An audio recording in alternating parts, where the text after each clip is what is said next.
I'm joined here by my colleagues in Microsoft Research. We're all working in different teams in AI for Science, working at the intersection of machine learning and the natural sciences. So my name is Bonnie Cruft. I work in the AI for Science team in Microsoft Research in Cambridge, and I'm joined here with Rianne. Hi, my name is Rianne van den Berg, and I'm a Principal Research Manager in AI for Science at Microsoft Research, located in Amsterdam in the Netherlands. And I co-lead a project on density functional theory. Hello everyone, so my name is Tian Xie, so I'm a Principal Research Manager at Microsoft Research AI for Science. I'm located in Cambridge in the UK.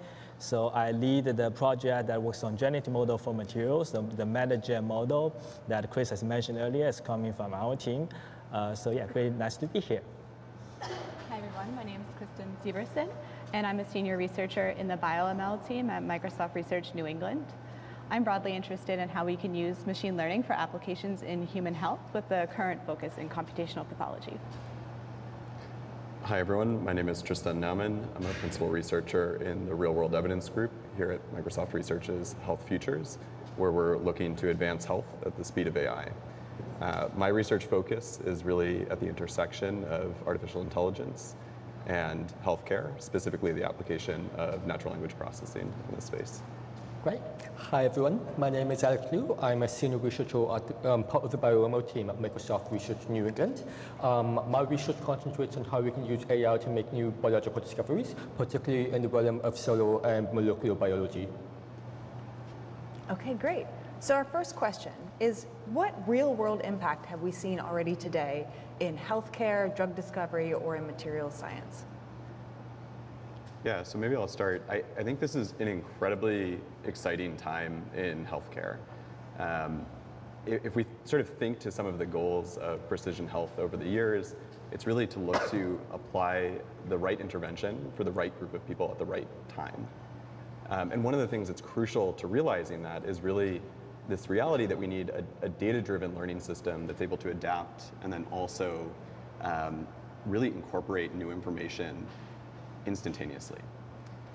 Historically, this has been incredibly challenging because much of the data we have in healthcare is not nicely structured in a clean, easy-to-use way.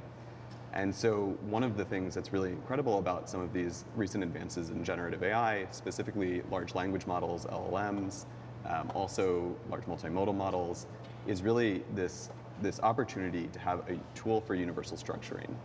And unlocking some of that data quickly and efficiently really opens up a lot of new opportunities. I think another thing that's really nice about some of these techniques in generative AI is the innate accessibility of some of these tools. So a lot of the clinical collaborators, other care staff that we work with, they can use some of these tools as well. And so really taken together, you have this new opportunity to be able to quickly access a lot of the information that potentially holds the future of medicine. That's great. You mentioned universal structuring. Can you touch maybe on an area where that's used already in healthcare? Yeah, so I think actually maybe a little bit of context. If we think to the cancer space specifically, we have this sort of interesting paradigm where the standard of care often fails. And so the sort of last resort for many patients is a clinical trial. Mm-hmm. And unfortunately in the US, very few patients are actually able to enroll in some of these trials. So the numbers range, but perhaps something like 3%. And on the other side, we have a number of pharmaceutical companies who are indicating that there's actually a really large number of trials that fail because of insufficient number of patients, so up to 40%.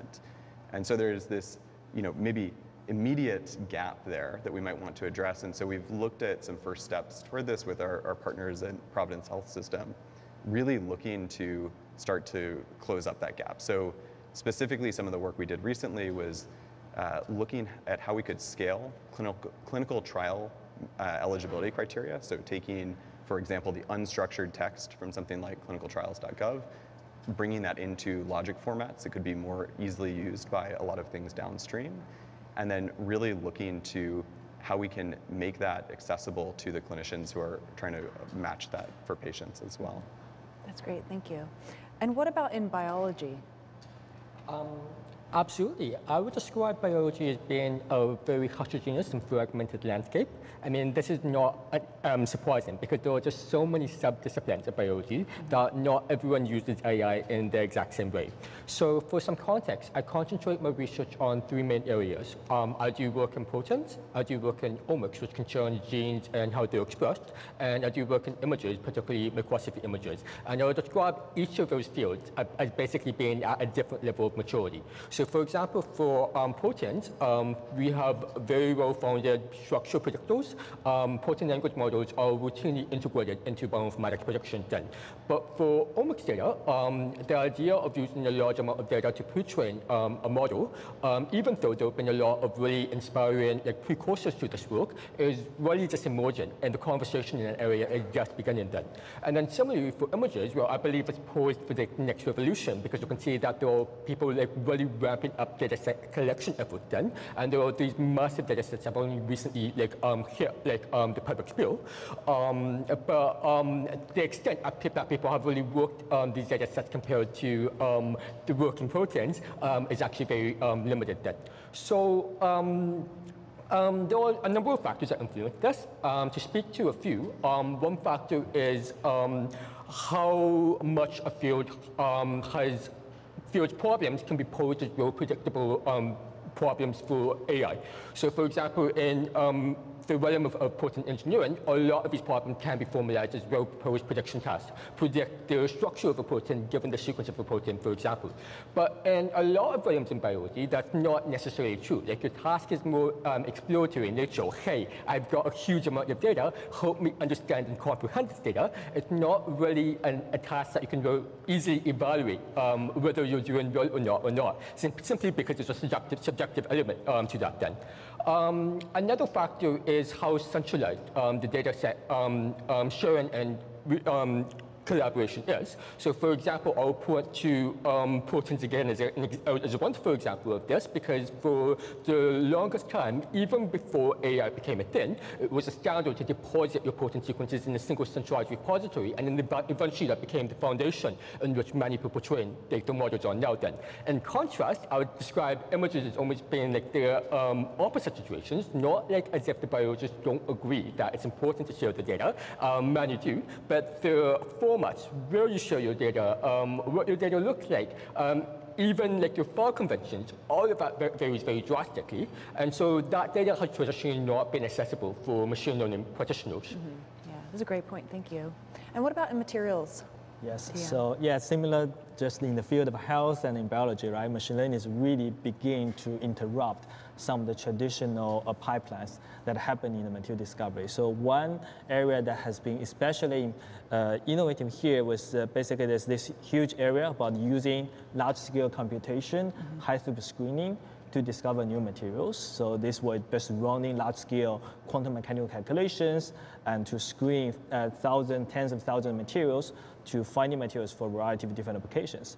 But the limitation of this field was that a lot of the simulation were very, very expensive, so you cannot go into a lot of materials. So one area that, as Chris mentioned in his keynote, was the building up these machine learning emulators, right? So this has been shown to be able to speed up the simulation of materials properties by at least 1,000 times, allowing the community to really screen a lot more materials in a much faster speed than what has been possible before. So another important area is really generative models, because for these traditional screening-based methods, I think you're kind of limited by the number of candidates, right, that you know for materials. So for materials, this was usually in the order of hundreds of thousands of materials that you can screen from.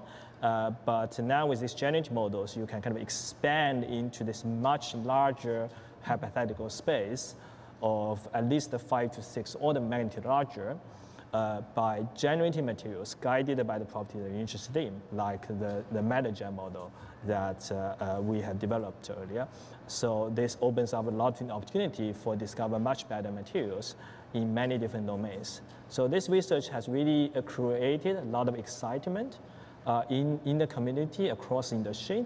that a lot of these materials companies begin to pay much more attention into these AI tools. But obviously, this was not as mature as what we have seen in pharma industry, where many of these AI tools has already been integrated into like their drug discovery pipelines. Yeah. So what strategies would you take to increase adoption and trust of those AI models in the materials industry? Yeah, I think this is a wonderful question because I think the adoption is really the key for these AI models to have a real world impact, right? So what I see today in adopting AI models for materials is kind of very similar to what we see in AI for drugs in around maybe 2020. So at that time, there was actually a research coming from MIT where the researchers were managed to discover a new antibiotic drug from these AI models. So I think this is kind of like a wake-up call for a lot of pharma companies to become paying much more attention into these new AI tools. So after that, we see a lot of investment from the pharma companies to kind of developing their internal teams to be able to really utilizing these tools and being able to integrate that into their internal pipelines. So it's kind of a gradual process because it's also internal trust building process. At the beginning, a lot of the pharma teams, they don't trust these models, they would prefer their traditional pipeline, right? But once they say one or two examples, right, of these new drugs designed by these generative models being actually performing better than something that they come up with their traditional pipelines, then they begin to adopt. So I kind of see where we are today in the materials kind of similar to this kind of early stage where these materials companies begin to try out these models, and there are going to be a lot of iteration going forward. But I'm quite optimistic that these AI tools will begin to make a bigger impact in the coming maybe 2 to 3 years. Yeah, thanks, Tian. Having come from the pharmaceutical industry myself, I've definitely seen that transformation over the past couple of years. So it'll be really interesting to see that happening in materials as well. So the next question we have is, AI has been used in different applications, in different industries, but how do you think that science is different? In the healthcare space, I think there are two main differences, and the first that I'd want to highlight is data. So Tristan already mentioned this, that a lot of the data in the health space is not in a format such that we could leverage it for AI applications. It's also often that there are privacy concerns about how we might pool this data together, and it sits siloed in various health systems. So these factors combined means that health data is oftentimes quite small. And that's a major difference between what we've seen in more classic machine learning applications. I do think recently there have been a couple factors that have started to change this. One being the rise of these large language models that can help us process the data into a format that's usable, as well as just performance gains. I think that those performance gains have inspired the health industry to think, what can we do with these types of models? What types of innovations might we see? The second piece of what differentiates health, though, I would say, is an interest in building on prior knowledge. We have a lot of knowledge about diseases and how they manifest, and we don't want to leave that information on the table when we train a machine learning model. So there's not an interest in using solely black box approaches, but instead building on what's already known. And we could think of a specific example of that in terms of some of the invariances that were mentioned earlier. So if I focus on a digital pathology image, we have that same rotational invariance where you can rotate the image and it has the same context. One way I think those images vary as compared to natural images is in terms of the resolution. Because of the way the data is generated, we have rather fixed scales where each pixel maps to a certain number of microns. And we might hope to leverage that information when we're trying to describe the morphology of the tissue that we're analyzing. And so while we have that piece at the development side, I think there's also considerations how we want to build on that knowledge at the deployment side, where clinicians might be hesitant to leverage something that's really black box. So how can we build their trust in a similar but different way to what Tian was mentioning? So tell me, what are some of the key factors for success and trust in those models? Yeah, I think there's a lot of different ways you can use a machine learning model in a health application, but if we focus specifically on the point of care, I think at least in the near term, the gold standard is going to remain randomized controlled trials. And RCT is something that a clinician is already familiar with and is really like the standard for evaluating some new tool in the health space. And I think that we know that this is possible in healthcare. One of our partners in pathology, Paige, actually did go ahead and do an RCT to get FDA approval for their prostate product, which is useful for detecting prostate cancer in tissue samples. Oh, wow, that's fascinating. And I think one thing that would be interesting to highlight here is some of the different ways the data is generated. So in the healthcare space, there's a lot of excitement about leveraging the data that's already been generated as part of the standard of care. But I think this really varies from some of what I've heard about materials, and I'd love for Rian to talk a little bit more about that. Yeah, so I think one of the areas where natural sciences and AI kind of differentiates itself also from other areas like vision or language or even maybe in health is that the importance of synthetic data should not be underestimated. So, and this goes in particular for, I think, models that are targeting the molecular and the material sciences. Because as Chris already mentioned in his presentation, in this case, these models often aim to replace very expensive simulators with faster AI emulators or generators. And so contrary to, for instance, models that are trained for vision or for language, where the data are real images or text that's scraped off the web, in this case, these models are trained on the data that is generated by the simulators that they aim to replace, right? So we are training on synthetic data, and that has the advantage that we have less privacy concerns, which is a good thing. But there's also challenges that come with that, because generating this data is quite expensive, and there is less publicly available data than in, for instance, areas such as vision and language. So when you want to generate new data, you have to do this with a very effective strategy. So new data should really improve the performance of your model. You should just start randomly generating data at large scale without knowing that. And this also highlights again the importance that we've already mentioned before, that generalizability from small amounts of data is very, very important.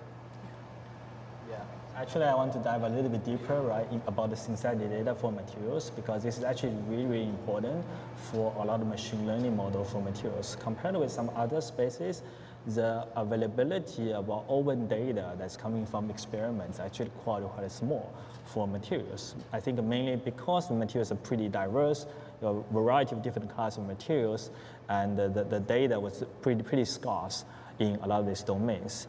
So what the community ended up leveraging is basically this large-scale computational simulation workflows that has been developed over the past decade in simulating the materials properties of a variety of different material design problems, like say the solar cells, catalysts, and the batteries.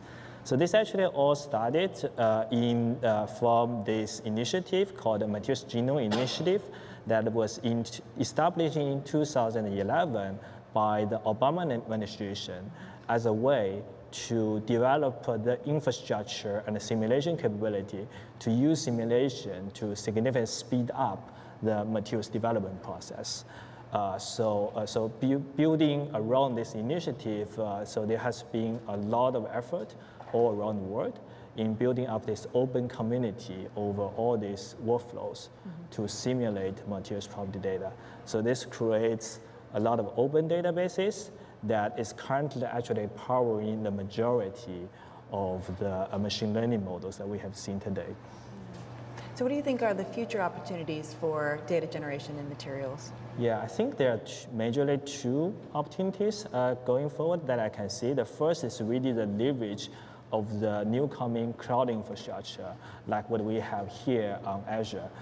So in our team, we have this experience that we were able to utilizing a lot of low priority compute on Azure to really scale up our simulation to simulate 1 million materials in just a week, which would normally take, I think, a couple of months if you're doing this in a more traditional kind of academic setting where you have a server of your group, right? You can only run things in a smaller scale. I think this really creates a lot of opportunity to generating lots of data because you have a lot of compute power available on this cloud infrastructure that is actually underutilized. Yeah. So the second area that I see this creates a lot of opportunity is the autonomous labs that has been getting to building up in the space of materials.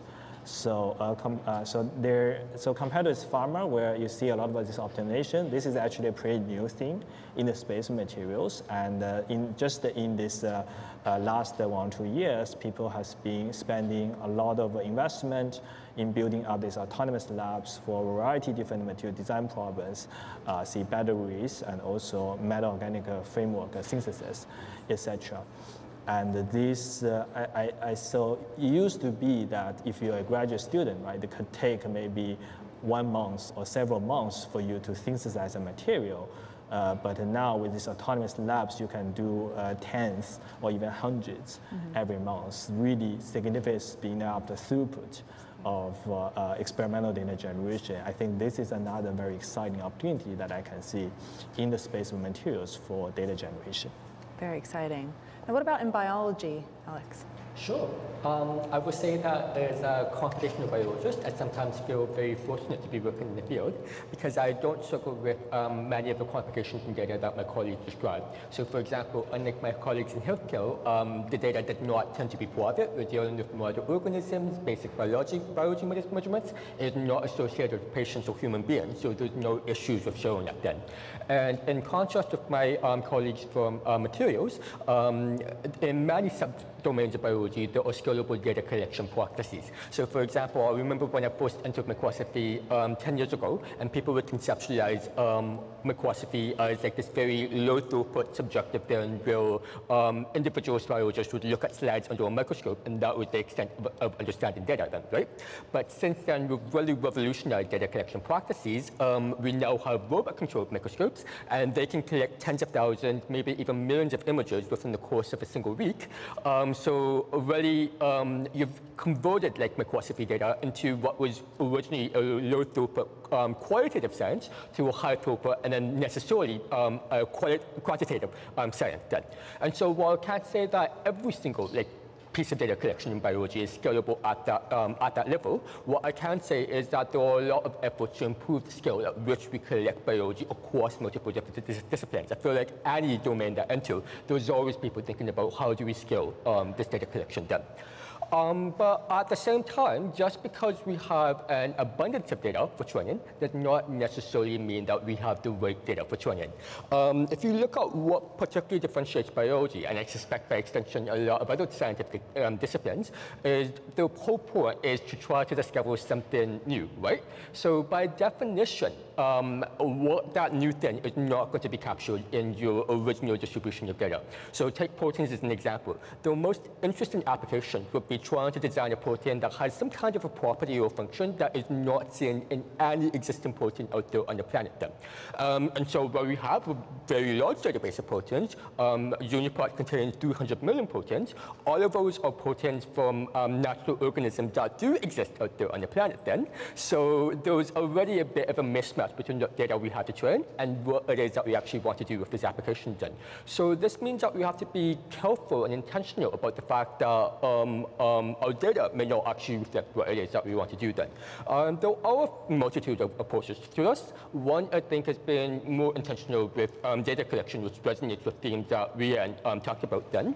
I think in the earlier days of AI, we saw that, okay, there were pre-existing biological databases, and then people use the databases to train models. Now you're seeing more of an exchange between the practitioners, the ML practitioners and the biologists then. So you're seeing a lot of biologists thinking, okay, I need to intentionally collect data to align with that of AI efforts then, and then in doing so, they collect more diverse data. So for example, like the latest microscopy data sets, what they do is that they will intentionally collect data from multiple different sources across the world, knowing that differences between different laboratories in the way that the images is a big barrier for AI then. The other way I think we should be doing this is just being very intentional about the methods that we're actually producing then. Because again, the whole goal is to generalize from that known distribution and extrapolate beyond that known distribution to something unknown then. I think we have to think from first principle, like what methods are suited to do that extrapolation and what methods are better in distribution. Yeah, great point. So, how are you guys, what are some specific techniques that you're using to create a big impact in science overall? So I think that here it's worth focusing on something that Alex has mentioned before, and that is the importance of scientific discovery when you look at AI for the natural sciences. And here we can think about scientific discovery in materials and in drugs. And obviously generative models play a very big role here, right? Because they can learn what existing materials and drugs look like and use that knowledge to essentially search in the space of unknown materials and drugs. And one particular class of generative models that I'm very excited about and that's becoming increasingly popular is that of diffusion models and score-based generative models. And these models have been super successful already, for instance, in high-resolution image generation and videos. And I think they're also very naturally suited to target scientific discovery. So the way that they are trained is that at training time, they get data that is corrupted to various degrees. And the model then has the task to try to decorrupt these corrupted data points in an iterative process. And then at test time, what you can do is you can feed it a data point that is complete noise and iteratively apply this model such that it turns that noisy sample into a sample, for instance, for a new material or a drug. And what is really exciting is that we've seen some very cool applications of these type of models already. For instance, in protein sequence generation, something that Alex has already worked on. Sure, I can speak to that. So this is the EvoDef work, and the goal of that is to generate novel protein sequences. So to give you some context for this, proteins essentially actualize the majority of biological functions at the molecular level. So to be able to design them has a vast applications. So for example, some of the things that people have done with protein design in the past would be to design proteins that can metabolize and break down plastics, or to design proteins that can synthesize like new pharmaceuticals then. Obviously, really impactful applications. And frequently the goal, again, is to try to do something that's not really present in that of nature. So you really want a protein that can synthesize a new pharmaceutical as opposed to just replicate like a protein that already synthesizes like a compound that is useful in general then. So what makes this problem really difficult is just how vastly expansive the search space is. Proteins are made out of building blocks called amino acids. There are 20 different amino acids then, and then they connect in the chain to form a protein then.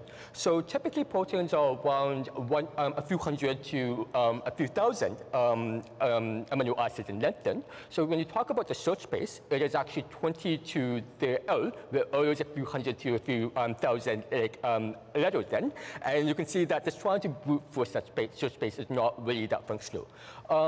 If you look at the landscape of like possible proteins, the majority of combinations essentially produce just gibberish. They're not going to like produce like functional proteins then. So the goal is to be able to hone into like to hold that fine balance between novelty and function. You want to discover novel proteins, but you still do want to ensure that these proteins are functional in nature then. So our strategy, yeah, is exactly to use like these diffusion models. So this is essentially a discrete diffusion task. Like you're trying to predict, okay, at each position, what amino acids are to be slotted into that particular position then.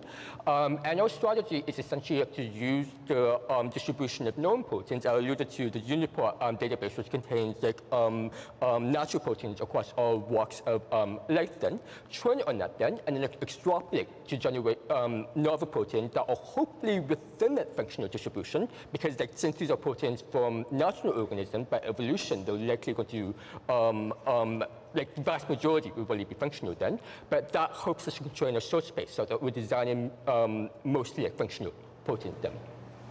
So I think that ties in really nicely one of the things you said to why diffusion models are, I think, very attractive for the natural sciences, because it's very easy to adapt them to the different types of data that you find or discovery tasks that you have in the natural sciences. So Alex already mentioned that you can use diffusion models for protein sequence generation, which is inherently discrete data task. But if you were interested in structure generation of proteins, then what you need to generate are samples where you describe the positions of the different atoms in the protein. And that's an inherently continuous problem, right? You have to describe where the positions are of the atoms. Now, if you want to take it even a step further and look at, for instance, crystal structure prediction, then you have to describe the generation of an object that has combinations of discrete parts, but also continuous parts. So the positions of the atoms, but you also have to describe what the different types of the atoms are. And I think what's nice is that diffusion models can very naturally handle all of these scenarios easily. And Tian has actually done some really exciting work recently on this, so maybe you can tell a little bit more about that. Yeah, absolutely. So yeah, I want to talk a little bit more about the MetaGen, which was the model that Chris has also mentioned earlier in his keynote. I think this is such a great example to demonstrating the kind of flexibility of being able to handle different kind of types of data, discrete and continuous. So for materials, right, we usually represent its structure using its so-called unit cell, which is the smallest, because it's actually an infinite periodic structure, so you want to looking at its smallest repeating unit. So then there are 3 different attributes. One is the atom types, and second is the atom positions, and last is lattice, which kind of defines this periodic box and defines how this crystal structure repeats, right, in this 3-dimensional space. So the atom type is a discrete variable, and atom position, atom lattice, they are continuous variables, and they have their own geometry. For example, coordinates are in this periodic space, where the lattice, the kind of you need to impose some constraints to avoid that it gets into pretty invalid lattice. So due to the flexibility of the diffusion models, we actually build a very specialized diffusion process for each one of these attributes, atom types, positions, and lattice. And by combining together, this kind of lead into this MetaGen model, that we have found that by doing these innovations around how do you build diffusion for different attributes, we're able to kind of significantly outperform traditional previous models that that does it in a less careful way. So I think another advantage of diffusion model is really the ability to add in different conditions so that you can guide the generation towards the direction that you're interested in. So I think most of you are probably familiar with this model like DALI 2, DALI 3, right? That it was text-based generative model that you can kind of guide the generation of image using these text embeddings. So in materials, we do something very similar. We can actually guide the material generation using things like electronic property, magnetic property, or even things like chemistry. And the flexibility of diffusion models also basically allow us to very easily to add these different conditions into the model. This actually provides a much more flexible tool for the material science community to basically being able to compose different type of constraints that they are interested into solving in their own materials design problems. Yeah, and maybe I'll touch a little bit on 2 of the models that our group has worked on recently in collaboration with the deep learning group and collaborators in health and life sciences. One of them based in diffusion, the other not as much, so we have some variety in this space as well. The first is this model Biomed journey, where we're actually looking at this task of counterfactual image generation. So you can sort of imagine taking a medical image, maybe something like a chest X-ray, adding some sort of text, like maybe resolved pleural effusion or some other condition that you're hoping to apply, and then trying to see, what would that look like. And you can imagine a variety of potential use cases, whether it's sort of training or even synthetic generation of data for healthcare cases. And in another one of the works, Biomed, we're really looking at, how can we create sort of a GPT-like interface that's able to use both images and some of the text data as well, and interact with some of those images in a much more useful way for some of the clinical practitioners that we work with.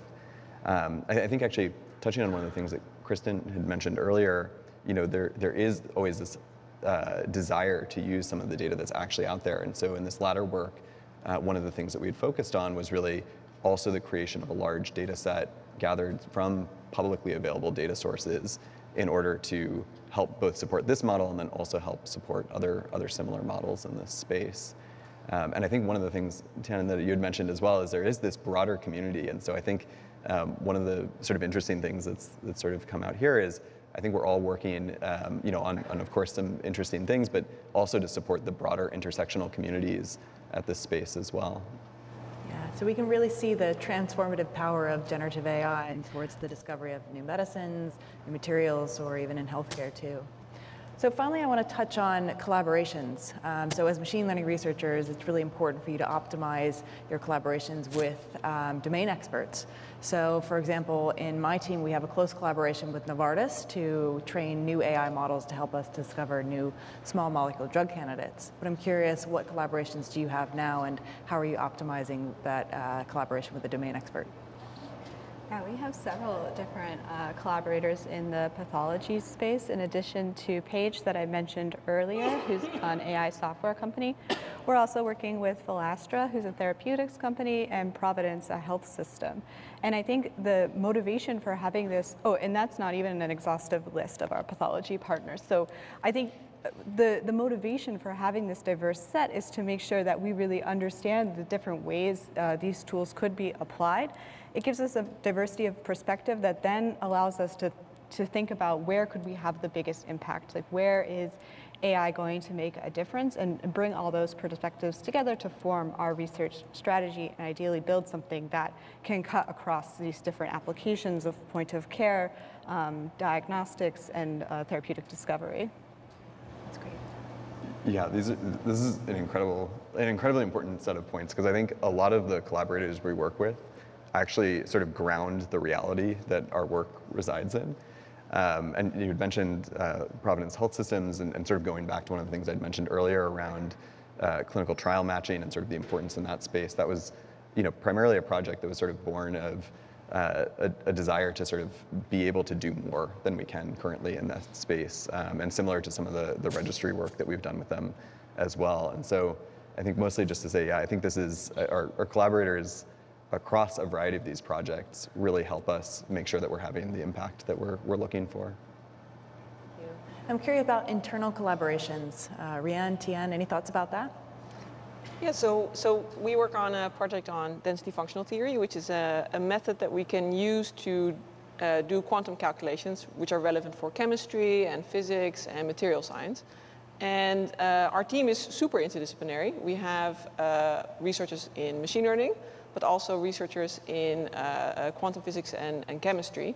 And although I have to say, of course, in the beginning, when you set up a project like that, I would say interdisciplinary communication can be a little bit of a challenge, because you have to learn how to speak each other's language.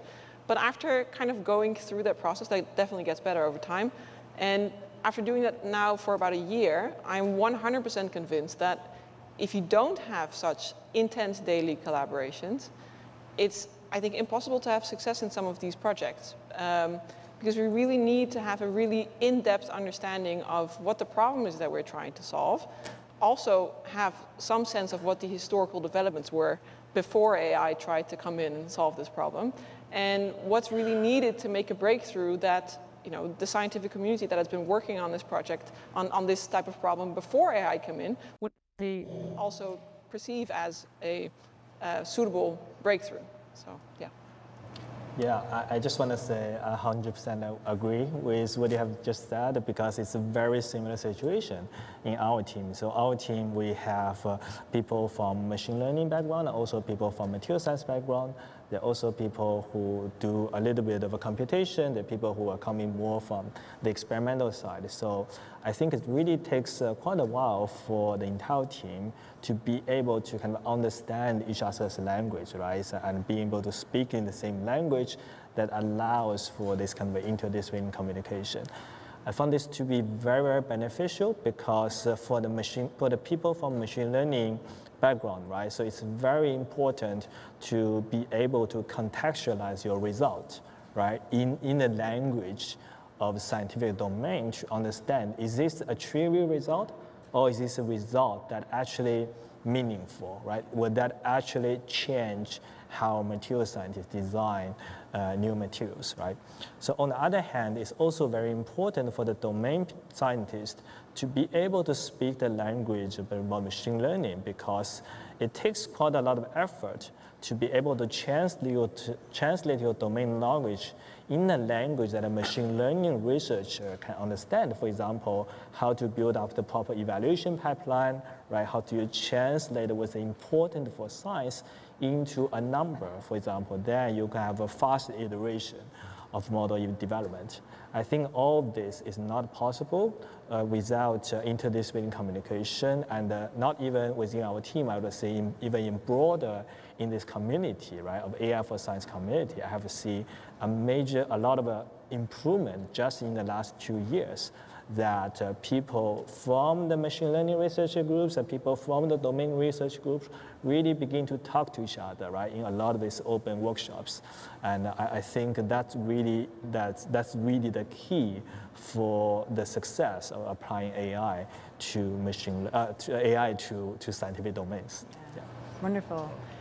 Well, thanks everyone. I want to wrap up by just extending my deepest gratitude to my esteemed colleagues here, and especially for their pioneering work in the AI for Science domain. And thank you to everyone for joining us and listening to us today.